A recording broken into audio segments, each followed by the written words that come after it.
What's a young girl like you doing with Grandpa?" The words hit me like ice water as I looked up from my menu at O'Sullivan's restaurant in Denver, Colorado. 3 college students stood behind my husband Robert, blocking our booth with cocky grins plastered across their faces. "My name is Janet Mitchell, and at 47, I've learned that appearances can be deceiving. Most people see a petite woman with soft features and assume I'm harmless. They're not entirely wrong. I prefer peace to conflict. But 15 years in special forces taught me that sometimes peace requires strength." Robert, only 2 years older than me at 49, looked up calmly from his salmon. His gray hair caught the restaurant's warm lighting, and I could see the slight tension in his shoulders that meant he was assessing the situation. Like me, he'd served in special forces, though he'd transitioned to private security consulting 5 years ago. "Does he even still work?"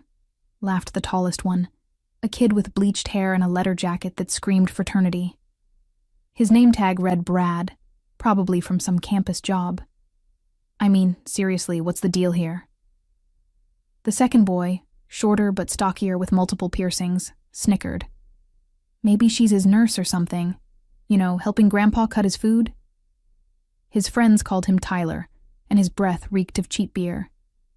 The third student, Jake, had intelligent eyes that should have known better, but peer pressure makes fools of smart people. "Come on, sweetheart, you could do so much better. Why don't you ditch the old man and come party with us?" I felt that familiar calm settle over me, the same stillness that used to descend before missions in Afghanistan. My training kicked in automatically. Assess the threats, identify exits, protect the asset. In this case, the asset was our peaceful dinner and Robert's dignity. "Have a good evening, gentlemen," I said softly, my voice carrying the kind of quiet authority that made Robert glance at me with raised eyebrows. He knew that tone. The restaurant's other patrons had started to notice. An elderly couple 2 tables over whispered among themselves, while a family with young children looked uncomfortable. The manager, a nervous-looking man in his 30s, hovered near the kitchen door, but seemed unsure how to handle drunk college kids harassing customers. Brad leaned closer, his cologne mixing unpleasantly with the smell of alcohol. "Oh, come on, don't be like that. We're just being friendly." His hand reached toward my shoulder, and I saw Robert's jaw tighten. Something dark flickered in my chest. Not anger, but certainty. These boys had no idea what they were walking into, and their arrogance would be their downfall. The harassment at O'Sullivan's restaurant wasn't our first encounter with ageist assumptions, but it was certainly the most aggressive. People often stared when Robert and I went out together, making their own assumptions about our relationship. Some thought I was a gold digger. Others assumed he was having a midlife crisis. None of them guessed we were both retired Special Forces operators who'd met during a joint training exercise 12 years ago. Robert had been my commanding officer initially, though only for 3 months before I was reassigned. We'd reconnected 2 years after my discharge at a veterans gathering, and the attraction was immediate and mutual. He'd supported me through the difficult transition to civilian life, understanding the challenges in ways most people couldn't. "Ma'am, is everything all right here?" The manager finally approached our table, wringing his hands nervously. His name tag read Steve, and he looked barely older than the college kids causing trouble. "We're fine, thank you," I replied, still maintaining that calm tone. "We were just finishing dinner." Brad laughed loudly, causing other diners to turn and stare. "See? She's fine. We're all just having a conversation here." He moved closer to Robert, invading his personal space. "Nothing wrong with that, right, old man?" I watched Robert's reaction carefully. His breathing remained steady, hands relaxed on the table, but his eyes had gone cold. He was running the same tactical assessment I was, calculating angles and distances. Neither of us wanted violence, but we were both prepared for it. Tyler, emboldened by his friend's aggression, decided to join in. "I bet you were real tough back in the day, huh? Probably fought in Vietnam or something ancient like that. Korea, maybe?" Jake added with a sneer.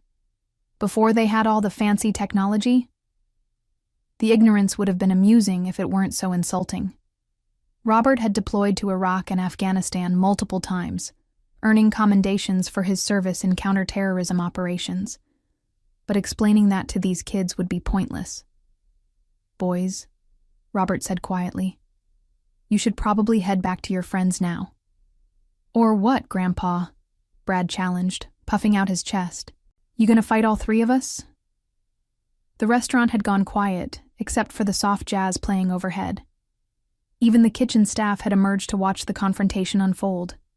I could see smartphones being raised, ready to record whatever happened next.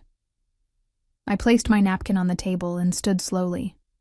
At 5 feet 4 inches and 120 pounds, I probably looked like I was surrendering. The boys' grins widened, thinking they'd intimidated me into backing down. We'll be leaving now, I said, reaching for my purse. Robert, are you ready? But as we tried to move toward the exit, the 3 students shifted to block our path. Brad's eyes had taken on the dangerous glitter of someone who'd had too much to drink and too little discipline. This was about to get interesting. The walk through O'Sullivan's dining room felt like moving through a minefield. Every step toward the exit seemed to encourage the 3 college students more. Brad whispered something to Tyler, who snickered and nodded. Jake hung back slightly, but his eyes remained fixed on me with an expression that made my skin crawl. Excuse me, Robert said politely as we reached the narrow space between tables where the boys had positioned themselves. Nah, I don't think so, Brad replied, crossing his arms. Your girlfriend and I weren't finished talking. The word girlfriend dripped with such disdain that several nearby diners gasped audibly. An older woman at the bar shook her head in disgust, while a middle-aged man started to rise from his seat before his wife pulled him back down. She's my wife, Robert said calmly, but I caught the edge in his voice that meant his patience was wearing thin. Tyler made an exaggerated, shocked face. Wife? Dude, that's even worse. What's next? Dentures in a glass by the bedside table? The cruelty of youth combined with alcohol created a toxic mixture. These boys thought they were clever, but they had no idea they were poking a sleeping dragon. I'd faced Taliban fighters with more sense and better manners. We don't want any trouble, I said, keeping my voice gentle but firm. We just want to leave. See, that's the problem, Jake chimed in, apparently finding his courage. We're not ready for you to leave. We're having such a good conversation. Brad stepped closer to Robert, close enough that their chests almost touched. My husband didn't back down, but he also didn't escalate. He was giving them every opportunity to walk away with their dignity intact. You know what I think? Brad said, loud enough for half the restaurant to hear. I think this pretty little thing needs to be with someone who can show her a good time, someone who doesn't need pills to get the job done. The insult hung in the air like a slap. Robert's face flushed, not with embarrassment, but with controlled anger. I could see his hands clench slightly before he forced them to relax. That's when I made my decision. These boys wanted a reaction, wanted to humiliate us publicly for their own entertainment. They thought they were safe, because I looked harmless, and Robert looked old. They had no idea that between the two of us, we had over 25 years of specialized military training. All right, I said, my voice taking on a different quality entirely. If you want to do this the hard way, let's do it properly, outside. Brad's eyes widened with surprise and delight. Oh, this is getting good. You hear that, boys? Grandma wants to take this outside. Tyler pumped his fist. This is gonna be epic. Jake looked uncertain for the first time, but peer pressure won over common sense. As we moved toward the exit, I caught Robert's eye and gave him the slightest nod. He understood immediately and returned it with a barely perceptible smile. They had no idea what was coming. The Denver evening air was crisp as we stepped into O'Sullivan's parking lot, the setting sun casting long shadows between the cars. The 3 college students followed us out with the swagger of young men who'd never faced real consequences for their actions. "This is perfect," Brad announced, looking around at the mostly empty lot. No audience except the security cameras, and honestly, who's gonna believe this anyway? Tyler was already pulling out his phone. "Dude, we have to record this. 3 college guys versus Grandpa and his sugar baby? This is gonna go viral." I shrugged off my light cardigan and folded it carefully, placing it on the hood of Robert's truck. The simple action revealed my toned arms and shoulders, evidence of years of physical training that I'd never stopped maintaining. The boys were too drunk and arrogant to notice the warning signs. "Last chance to walk away," Robert said quietly, positioning himself where he could watch all 3 students while staying out of my way. "No harm done, no hard feelings." "Oh, come on, old man," Jake called out, emboldened by his friend's laughter. "You really gonna let your wife fight your battles for you? That's embarrassing even by your standards." I took a deep breath, centering myself the way my instructors had taught me 15 years ago. The familiar calm descended, that special state of relaxed awareness where everything slowed down and every detail became crystal clear. "All right," I said, rolling my shoulders to loosen them. "Do you want me? Let's do it. One idiot at a time." The way I said it, with complete confidence and no trace of fear, finally penetrated Brad's alcohol-soaked consciousness. For the first time, uncertainty flickered across his features. "Wait, what?" Tyler stopped recording, confused by my sudden transformation from victim to aggressor. "You heard me," I continued, my voice taking on the command tone I'd used to brief missions. "You wanted to prove you're tough, guys. Here's your chance. But we do this properly, one at a time, no weapons, no gang tactics." Jake took a half step backward. "Look, maybe we got a little carried away. We don't actually want to hurt anybody." "Too late for that conversation," I replied, pulling my hair back into a ponytail. "You followed us out here. You've been threatening my husband, and you've made your intentions clear. So let's finish what you started." Brad, realizing his friends were wavering, felt the need to prove his leadership. "Fine, whatever. This is stupid anyway. I'll just put you down quick, and we can all get back to our lives." He was bigger than me, about 6 feet tall and probably 200 pounds of what he thought was intimidating muscle. But size meant nothing if you didn't know how to use it, and his stance told me everything I needed to know about his fighting experience. Absolutely none. "Robert," I called to my husband, "would you mind stepping back a bit? This might get messy."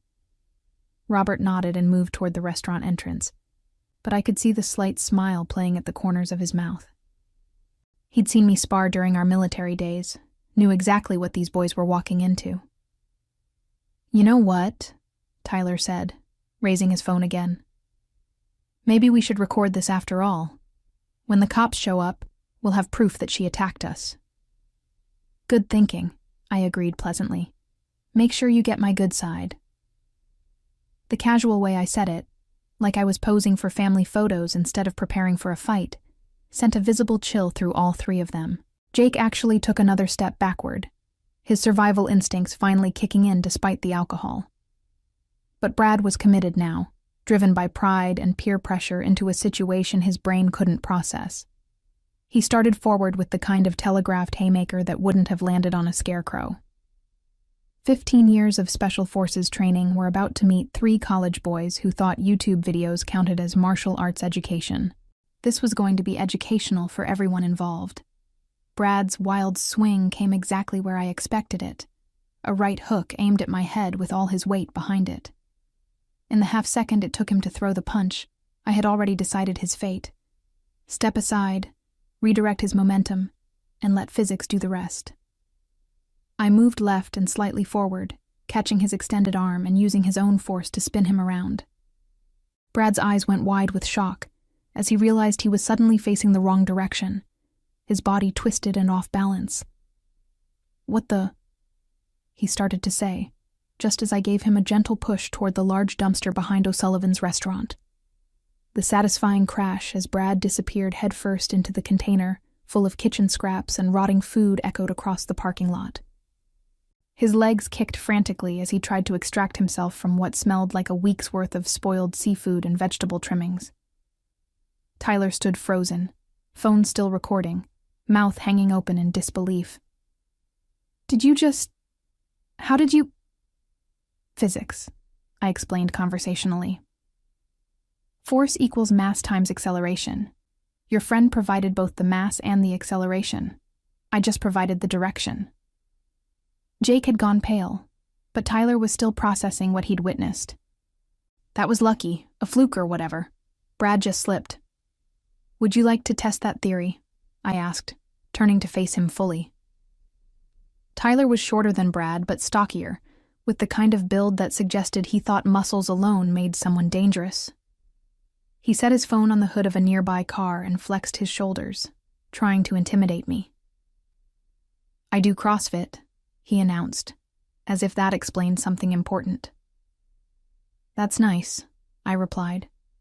I do combat. He charged with more technique than Brad had shown, keeping his guard up and aiming for a tackle rather than a wild punch. But technique learned in a gym was no match for training earned in life-or-death situations. As Tyler reached for me, I sidestepped and grabbed his belt, using his forward momentum to help him continue his journey toward the ground. But instead of just letting him fall, I guided his trajectory toward the decorative fountain that sat in the restaurant's outdoor seating area. The splash was tremendous. Tyler surfaced sputtering and thrashing, his tough guy persona dissolving along with his hair gel. The fountain wasn't deep, but it was cold, and the shock of the water seemed to sober him up immediately. My phone, he wailed, suddenly realizing he'd dropped it during his impromptu swim. My phone's gonna be ruined. From inside the dumpster, Brad was making sounds that suggested he'd discovered something particularly unpleasant among the restaurant's discarded food. His muffled curses mixed with Tyler's splashing to create quite the soundtrack. Jake, now the only one still standing and dry, looked at his friend's predicaments and then at me. Whatever he saw in my expression convinced him that discretion was definitely the better part of valor. I'm so sorry, he said, backing away with his hands raised. We were drunk and stupid, and I'm really, really sorry. Please don't hurt me. Then he did something that surprised everyone, including himself. He started crying, not just tearing up, but full-blown sobbing as the alcohol, adrenaline, and embarrassment all hit him at once. I want my mom, he whimpered, pulling out his phone with shaking hands.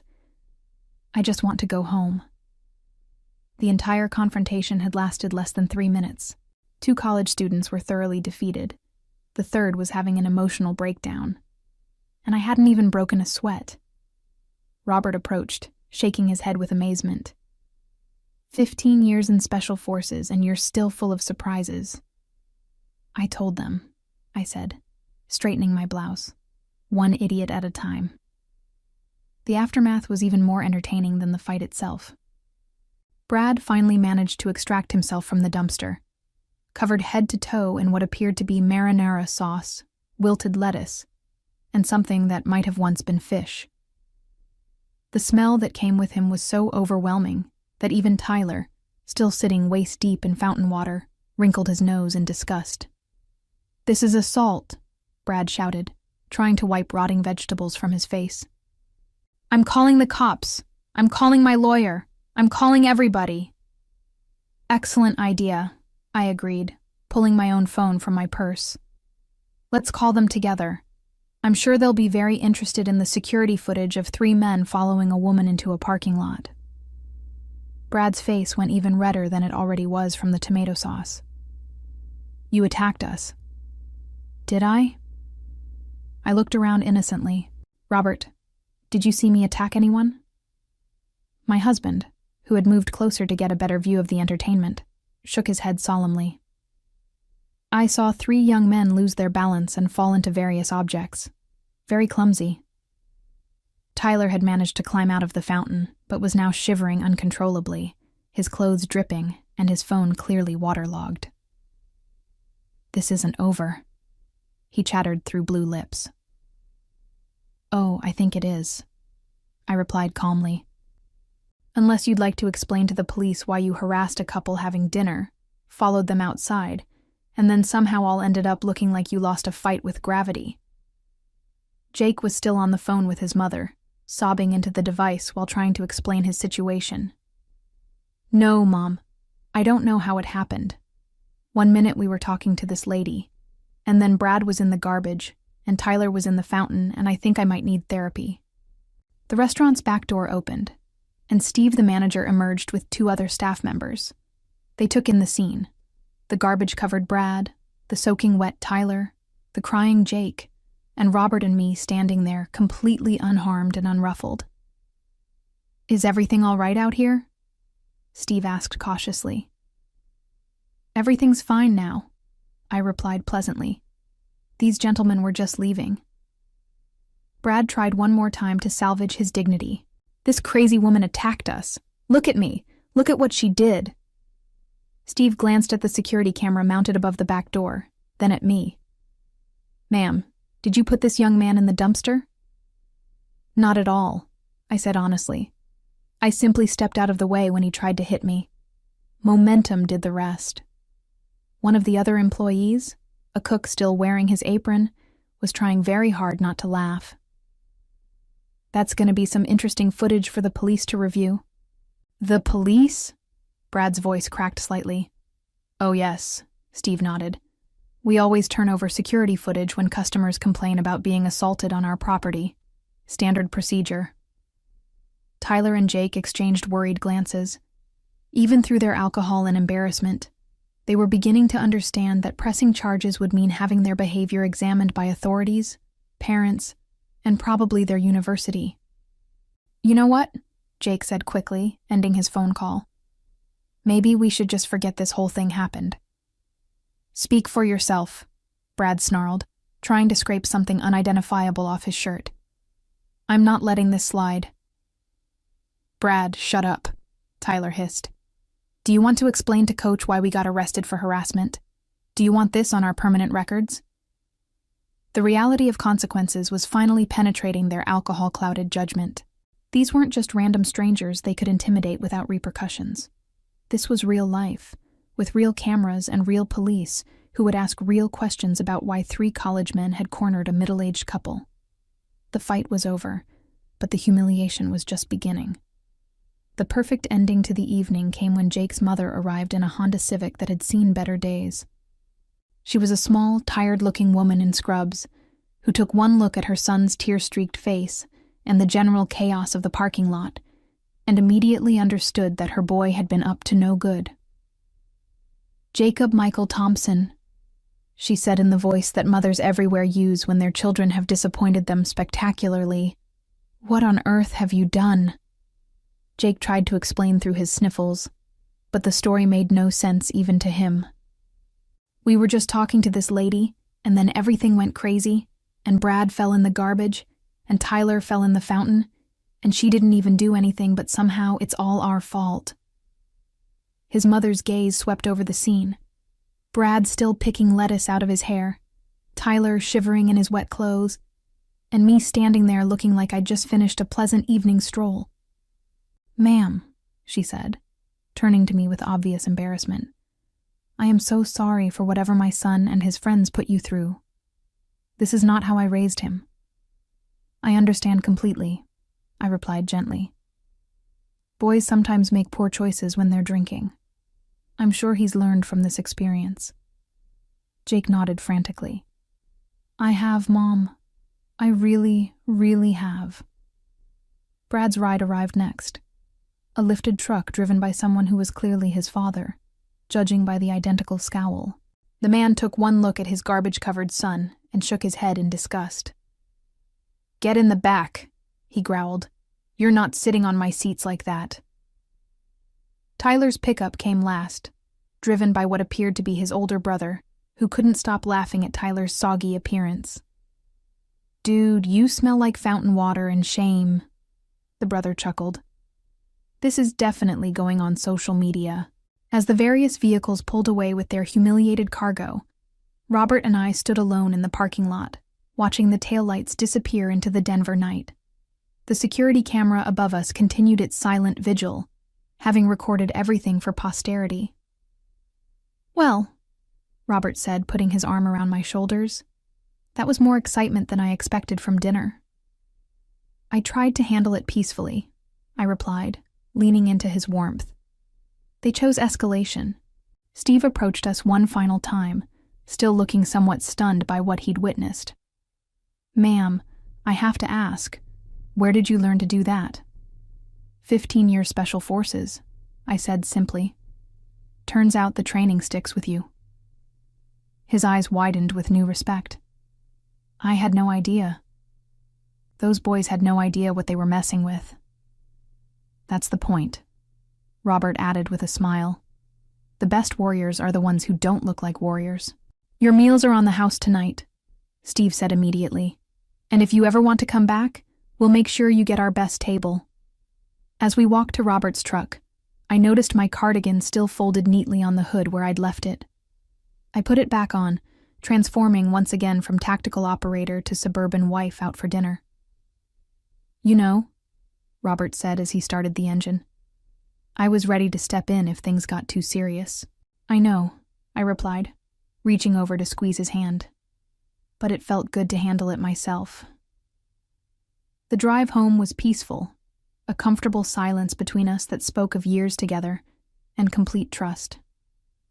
The radio played soft country music, and the city lights of Denver twinkled around us like stars. When we arrived at our quiet suburban home, Robert pulled me close as we walked up the front steps. "Have I mentioned lately that I am incredibly proud to be your husband?" he murmured against my ear. "Show me," I whispered back. And he did. We spent a wonderful night together, celebrating not just our love, but the quiet strength that comes from knowing exactly who you are and what you're capable of when the situation demands it. The 3 college students found themselves dealing with consequences that extended far beyond their embarrassing defeats in O'Sullivan's parking lot. The security footage, as promised, was reviewed by police when Brad initially tried to file assault charges, but the video clearly showed him throwing the first punch while Janet acted purely in self-defense. When the footage inevitably leaked online, it went viral under hashtags like Instant Karma and Wrong Woman, turning the 3 into internet laughingstock, as thousands of people watched them being systematically outmaneuvered by a middle-aged woman without her ever throwing a punch. Their university's disciplinary committee took a dim view of students harassing civilians and potentially damaging the school's reputation, resulting in academic probation and mandatory sensitivity training. Their families were mortified, their friends mocked them relentlessly, and their dating lives became non-existent as word spread throughout the campus about their spectacular failure to intimidate a woman less than half their combined size. As I looked back on that evening, I realized that sometimes the most important lessons come not from seeking confrontation, but from being prepared when confrontation finds you, and knowing that true strength lies not in dominating others, but in protecting what matters most with precisely the right amount of force.